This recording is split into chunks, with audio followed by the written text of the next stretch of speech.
Bom dia, bebês. Boa tarde, bebês. Boa noite, bebês. Vou ajeitar aqui o computador para a gente não se perder. Como é que vocês estão? Tudo bem? Todo mundo em casa? Bom, gente, vamos dar continuidade às nossas videoaulas. Hoje trabalhando o assunto que eu deixei para vocês lá num PDF, lá no Classroom, que é o século do ouro no Brasil, né? Já frisando, já conversei com vocês sexta-feira passada sobre isso, que a gente vai retroceder então um pouquinho. Por quê? Porque na última aula nós trabalhamos a vinda da família real, que já é 1808, e agora eu estou puxando para 1693. Por que isso, professor? É que eu peguei justamente o gancho da vinda da família real por conta das suas relações com Napoleão Bonaparte, que era uma continuidade do assunto que nós vínhamos trabalhando, que é a Revolução Francesa.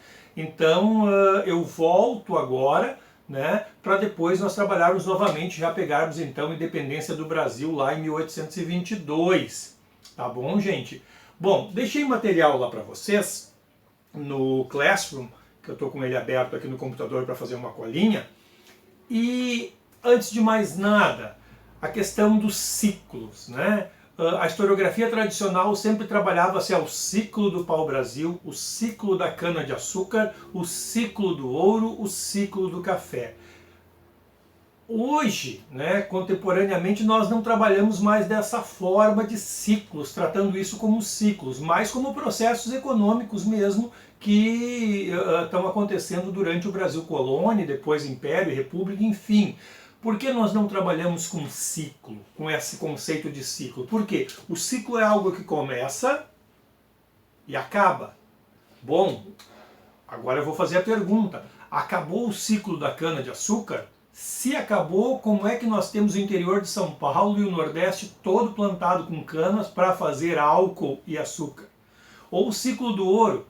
No segundo slide que eu deixei para vocês ali no material, eu coloquei uma foto do garimpo de Serra Pelada, uma foto de Sebastião Salgado, que é um dos grandes fotógrafos do Brasil, de 1986. Se o ciclo do ouro acabou lá durante o Brasil colônia, como é que em 1986 nós tínhamos o maior garimpo a céu aberto do mundo, que é a Serra Pelada lá no Pará, e como é que até hoje nós temos problema da demarcação de terras indígenas, de conflito com quem? Com os garimpeiros lá na Amazônia.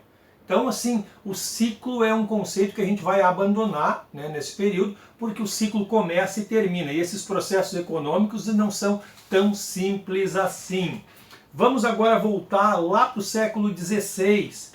Lembra que a gente conversou sobre mercantilismo? O lastro econômico do mercantilismo eram os metais preciosos, prata e ouro, alguma coisa também ligada às pedras preciosas. Todo o processo de grandes navegações tem como uma das suas grandes finalidades, além da busca por especiarias e tal, buscar metais preciosos, encher os cofres, né, dos países navegantes de lastro econômico, ouro e prata para os reis de Castela e de Portugal principalmente, né? E aí vem para cá, para a América, e começa a colonização espanhola e a colonização brasileira, portuguesa, desculpe, aqui no Brasil, e eles estão indo atrás também desses metais. Tanto que lá na carta de Pero Vaz de Caminha ele já coloca, já cita ali se existe ouro, se não existe ouro, se existe prata, alguma coisa nesse sentido, né? O primeiro documento do Brasil já trata do assunto. Então vai ser uma constante essa busca por metais preciosos. Só que não vai se encontrar com a facilidade que ou com a sorte, enfim, que os espanhóis vão ter nas suas terras. Em 1545, lá na Bolívia, ou no Peru, agora me falha a memória, onde é que está localizado hoje, foi descoberta a mina de Potosí, o Cerro de Potosí. O que é o Cerro de Potosí? É uma montanha recheada de prata. Por, sei lá, 300 anos vai se extrair prata das minas de Potosí, né, causando aí uma morte de milhares de indígenas por trabalho compulsório, que a gente vai trabalhar mais tarde, mas isso é uma grande notícia na época. Espanha, né, o reino de Castela, achou então essa mina de prata gigantesca e começa a levar galeões e caravelas e naus, enfim, recheados, né, abarrotados de prata para a Europa. Portugal fica desesperado nesse momento e acentua a busca por esses metais aqui no Brasil, aqui na sua colônia da América do Sul. Se encontra alguma coisa no interior de São Paulo, eu coloquei para vocês ali o Pico do Jaraguá, lá em São Paulo, que tu tinha uma lavra de ouro muito forte ali, mas nada suficientemente consistente que vá dar algum efeito no mercado internacional, coisa muito pouca, né? Dentro desse contexto, a gente tem a formação de algumas vilas no Brasil, São Vicente, Santos, e aí no alto da serra uma vilinha que é São Paulo de Piratininga, uma vilinha que hoje está com seus 15 milhões de habitantes, né, São Paulo, e que vai se formar a partir de alianças entre brancos e lideranças indígenas, né? Vão começar ali essas alianças, depois os jesuítas ainda colocam um colégio em São Paulo e tal, se forma então uma aliança ali, uma mini civilização nova nesse continente que vai misturar índios, brancos, né, e principalmente padres dentro dessa mediação entre os dois. Os índios, majoritariamente no trabalho escravo, vão ser utilizados como escravos nas plantações de cana dos paulistas. E esses paulistas, né, que terminam tendo filhos com as índias, então, geram uma nova população para o Brasil, que são os mamelucos, né, que são os mestiços, os miscigenados, né, uma civilização de mestiços aqui no Brasil, que são filhos de pais portugueses, brancos, com indígenas, certo? E aí nós temos uma boa parte da nossa civilização original aqui no Brasil, desse encontro, produzida a partir do estupro. Infelizmente é assim, né? O estupro das indígenas pelos brancos, ou casamentos arranjados, né? Ou a partir de acordos com os caciques, mas uma questão importante, não são casamentos, porque normalmente esses brancos não vão se casar com indígenas, vai ser apenas uma amásia, e desse produto, dessas uniões, vão se formar exércitos de mestiços que vão, liderados por esses pais e tios e avós brancos, formar expedições militares para o interior, para o sertão brasileiro, em busca principalmente de outros indígenas para serem aprisionados, né? Mas também em busca de riqueza, em busca de metais preciosos. Quais são essas expedições? As bandeiras. Esses caras vão ser os bandeirantes, vão ser grandes expedições, né, com tecnologia e cultura basicamente indígena. Tu tem algumas armas de fogo com esses caras, mas uma grande parte desses exércitos que seguem em direção ao interior são formados por indígenas e mestiços armados de arco e flecha, tacapes, ou seja, armas indígenas. Por sinal, a língua que se fala no Brasil até o final do século XVII, por exemplo, é a língua geral, uma mistura de tupi com português, né? Vamos para São Paulo, né? Tu vai no Parque do Anhangabaú, né? Ou no Ibirapuera, ou no bairro do Morumbi, o Tatuapé, isso são todos nomes indígenas. Por quê? Porque originalmente São Paulo é uma cidade indígena, majoritariamente indígena, né? Liderada por alguns brancos, mas que tem uma população mestiça, e essa população, normalmente, esses filhos são criados pelas mães e pelas avós, que têm a cultura indígena como base da sua criação. Certo, gente? Então essas expedições partem para o interior, para o sertão, para prear, como se dizia à época, os índios. Durante muito tempo, essas expedições, né, a gente tem uma TV chamada Band, vocês não sabem isso porque vocês são muito jovens, mas Band vem de Bandeirantes, a rede Bandeirantes de televisão que tem lá, da família Saad, que é fundada em São Paulo, em homenagem então aos bandeirantes. Por quê? Porque por muitos anos a historiografia tratou desses caras como heróis, né, os grandes desbravadores, os caras que ampliaram os limites do Brasil.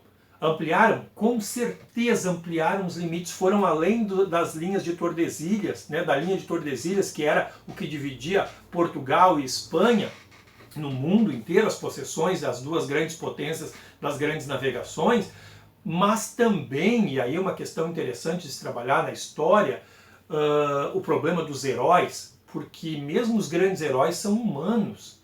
Sim, e não existem heróis, o grande herói fulano de tal. Ele também é humano e ao mesmo tempo, como ser humano, ele vai fazer coisas muito legais, vai fazer coisas horrorosas. Todos nós fazemos isso, alguns menos, alguns mais. Com os bandeirantes não era diferente. Só que com os bandeirantes as questões ruins transcendiam as questões boas, ao meu ver. Tá? Pensem comigo, esses caras estavam em busca de escravos. Eles entravam em aldeias e capturavam todos os adultos capazes de trabalhar. Crianças pequenas muitas vezes eram arrancadas das mãos das mães e atiradas aos cachorros, ou coisa semelhante, deixadas para morrer. Por quê? Porque era um peso para levar, uma criança chorando e tal, deixa ela ali. Crianças pequenas que sabiam caminhar eram levadas. Para quê? Para trabalhar como escravo. Tá? Para trabalhar como escravo em São Paulo de Piratininga, em São Vicente, até mesmo no Rio de Janeiro, né? Nas lavouras de cana-de-açúcar que tu tens ali. É um mercado interno, esses bandeirantes estão trazendo esses escravos para vender entre os seus. Né? É muito pouco valor agregado, porque esses caras não fazem grandes fortunas. Eles têm muito poder político, né? Por conta de serem o braço da coroa aqui, expandindo os territórios da coroa, mas são extremamente cruéis, vivem num ambiente extremamente cruel, masculino e violento, tá, gente? Mas qual é o resultado dessas bandeiras, além do genocídio indígena e tal? Eles vão atacar aqui no sul as missões jesuíticas dos 30 povos do Paraguai, que eram antes dos 7 povos das missões aqui, tu tinha os 30 povos do Paraguai, vamos destruir, mas vamos sofrer uma derrota muito grande num lugar chamado Mbororé. Vários CTGs aqui da região têm esse Mbororé no nome, em referência então a esse momento que um exército de indígenas liderados por padres jesuítas, um exército de indígenas liderados por padres jesuítas espanhóis, né, vão vencer os paulistas portugueses, né, e seus exércitos indígenas na Batalha de Mbororé. Até um canhão numa canoa eles tinham, né, os jesuítas nesse momento. Certo, gente? Mas essas expedições, que vão ser expedições às vezes que vão ficar 2 anos fora, né? Os caras vão ir, caminham 6 meses mato adentro, param, ficam 6 meses acampados, plantam, colhem, produzem farinha de mandioca, coisa assim, rapadura, coisa assim, pro próximo momento, saem caminhando de novo. Esses caras vão até o Mato Grosso, esses caras vão até o Pará a pé, galera. Isso é muita coisa. O principal efeito dessas bandeiras vai ser entre 1693 e 1695, a descoberta de ouro na região de Sabará, no atual estado de Minas Gerais. Tá? Esse primeiro momento, né, tu descobre ouro ali, então quer dizer, tem ouro no território, e tem bastante. E aí os caras ampliam essas expedições, tanto que em 1693 eles acham em Sabará, e em 1719, eu botei aqui no material de vocês 1519, tá, gente? Tá errado, é 1719, eles acham no Mato Grosso, e em 1725 em Goiás. Percebam o quanto eles estão ampliando as fronteiras do Império Português na América do Sul.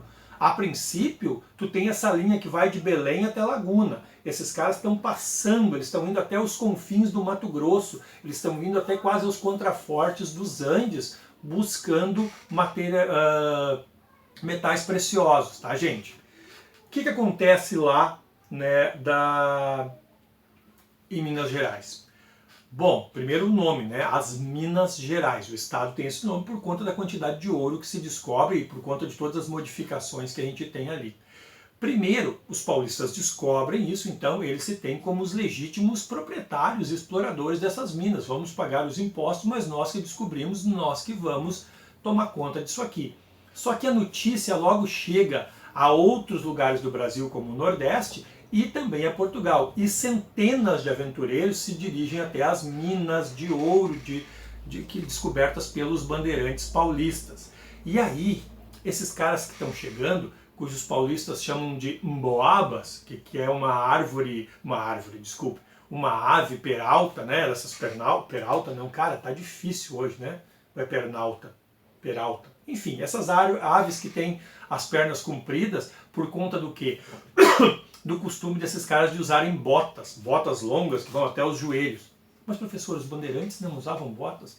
Provavelmente alguns usavam, mas são basicamente indumentária indígena. Esses caras andam ou de pé descalço, ou com algumas sandálias, ou algumas botas muito rudimentares, tipo essas botas garrão de potro que os caras usavam aqui no Rio Grande do Sul. E eles apelidam os estrangeiros de emboabas. E com o tempo, a coroa portuguesa vai começar a administrar essas minas e dar a possibilidade de garimpar ali para esses emboabas. E os paulistas endoidam com isso e começam a resistir à chegada desses caras. E aí tu tem uma guerra, né? A primeira guerra civil praticamente entre brancos e outros brancos no Brasil, que é a Guerra dos Emboabas, né? Que vai acontecer lá em 1600 e quanto aqui, gente? Eu não coloquei aqui a data, mas enfim, no começo, 1709, né? 1707 e 1709. Qual é o resultado disso? Os paulistas perdem a guerra, retrocedem muito em direção a São Paulo, mas também começam a percorrer novamente os sertões em busca de mais ouro, e vão encontrar, né? E tu tem a divisão. Antes do Brasil tu tinha a capitania, né, do Rio de Janeiro, que era toda a região assim, praticamente do Rio de Janeiro para baixo até o Rio Grande do Sul, né? O Rio Grande do Sul já ainda era o Rio Grande do São Pedro. Mas aí tu tem a divisão da capitania do Rio de Janeiro entre Rio de Janeiro e a capitania de São Paulo e das Minas Gerais. Vai ser uma capitania gigantesca que vai pegar toda a região sudeste e centro-oeste do Brasil. É uma nova divisão política da colônia brasileira e que é mais interessante ainda, lembram das capitanias hereditárias? Não, isso agora se estende para o interior, se aumenta muito o tamanho da colônia. Desculpe, mas a garganta do senhor está podre hoje. Esse ouro que está sendo retirado das Minas Gerais vai ter a sua parte recolhida pela coroa portuguesa. Logo se criam as casas de fundição. O que são essas casas de fundição? Todo o ouro encontrado nas Minas Gerais deve ser derretido nas casas de fundição pertencentes à coroa portuguesa. Por quê? Abriram as janelas aqui em casa, parece um cachorro gritando, mas são as minhas janelas quando abrem.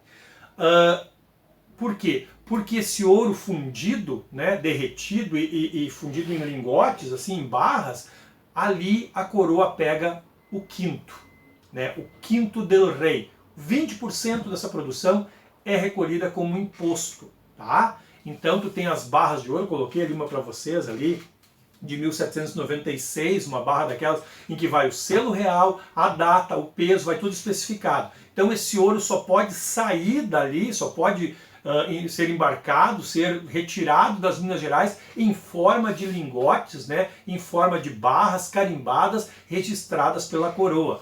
Aí surge também uma questão legal, uma curiosidade, que são os santos do pau oco. Quando alguém, né, se faz de santinho, não, eu sou uma pessoa muito séria, tu sabe que é um jaguara? Tu diz, é um santo do pau oco. Da onde vem essa expressão?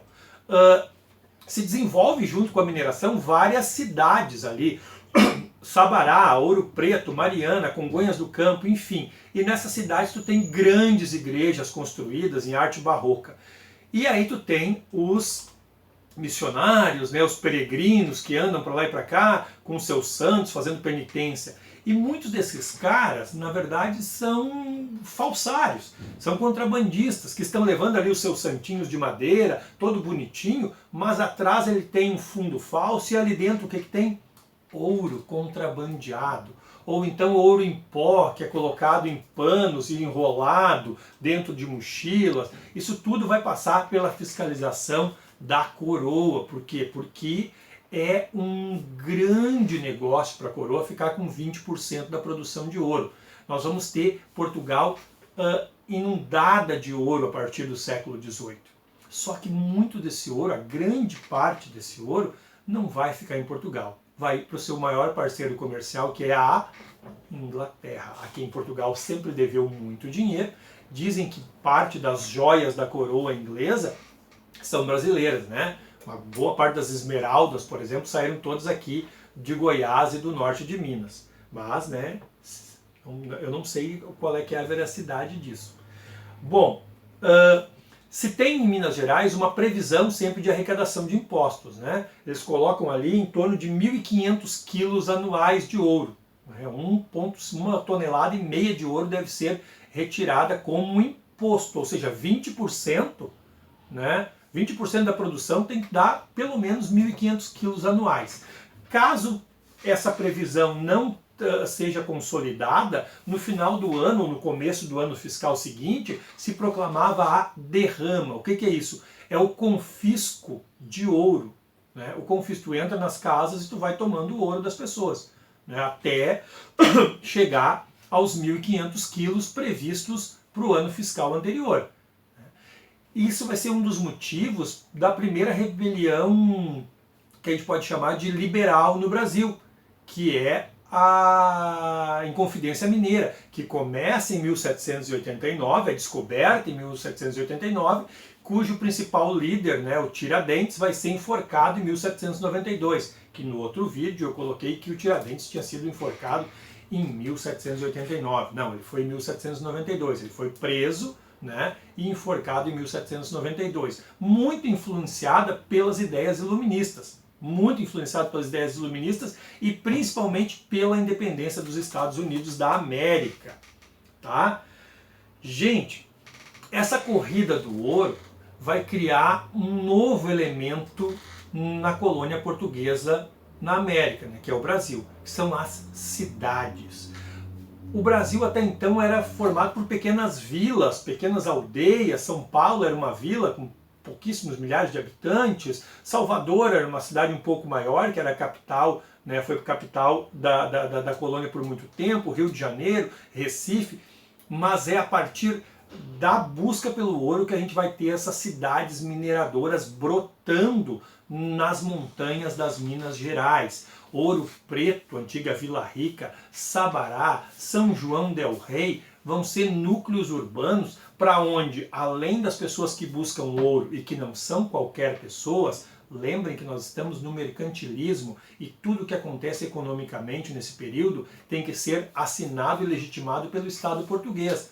Então não é qualquer um, não sou o Paulo Daniel que vou lá e diz assim, vou garimpar, tentar a sorte lá em Minas Gerais. Não, para garimpar eu tenho que ter uma autorização da coroa. E isso eu tenho que ter, né, alguém que me indique como uma pessoa idônea ou não, enfim, ou pague alguma propina para conseguir ser minerador. Mas mesmo quem não é minerador está indo tentar fazer a vida em Minas Gerais. Por quê?